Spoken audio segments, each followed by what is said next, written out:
Премьер-министр Казахстана Аскар Мамин утвердил постановление о мерах по реализации Указа Президента Республики Казахстан от 16 марта 2020 года номер 287 о дальнейших мерах по стабилизации экономики по вопросам налоговой политики.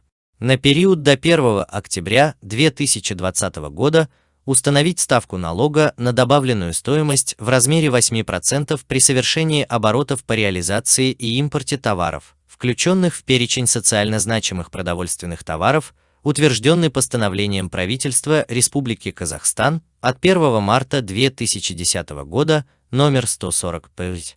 На период до 31 декабря 2020 года освободить от уплаты акцизов производителей подакцизных товаров на территории Республики Казахстан по бензину за исключением авиационного, дизельному топливу, реализуемым на экспорт.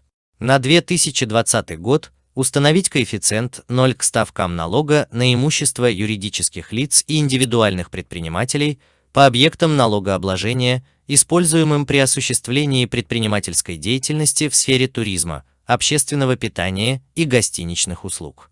Для налогоплательщиков, отнесенных к категории субъектов микро, малого или среднего предпринимательства в соответствии с Предпринимательским кодексом Республики Казахстан.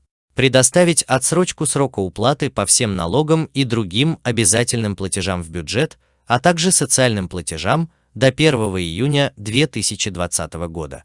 Приостановить до 1 июня 2020 года принятие мер в части применения способов обеспечения исполнения невыполненного в срок налогового обязательства и принудительного взыскания налоговой и таможенной задолженности, а также задолженности по социальным платежам, за исключением налогоплательщиков с высокой степенью риска. Продлить до 1 июня 2020 года сроки исполнения уведомления, предусмотренного подпунктом 10 пункта 2 статьи 114 Кодекса Республики Казахстан от 25 декабря 2017 года о налогах и других обязательных платежах в бюджет, Налоговый кодекс, наступающие в период чрезвычайного положения, с 15 марта 2020 года по 15 апреля 2020 года, за исключением налогоплательщиков с высокой степенью риска. Приостановить течение сроков проведения проверок, осуществляемых органами государственных доходов на период чрезвычайного положения, при этом срок приостановления не включается в срок проверки.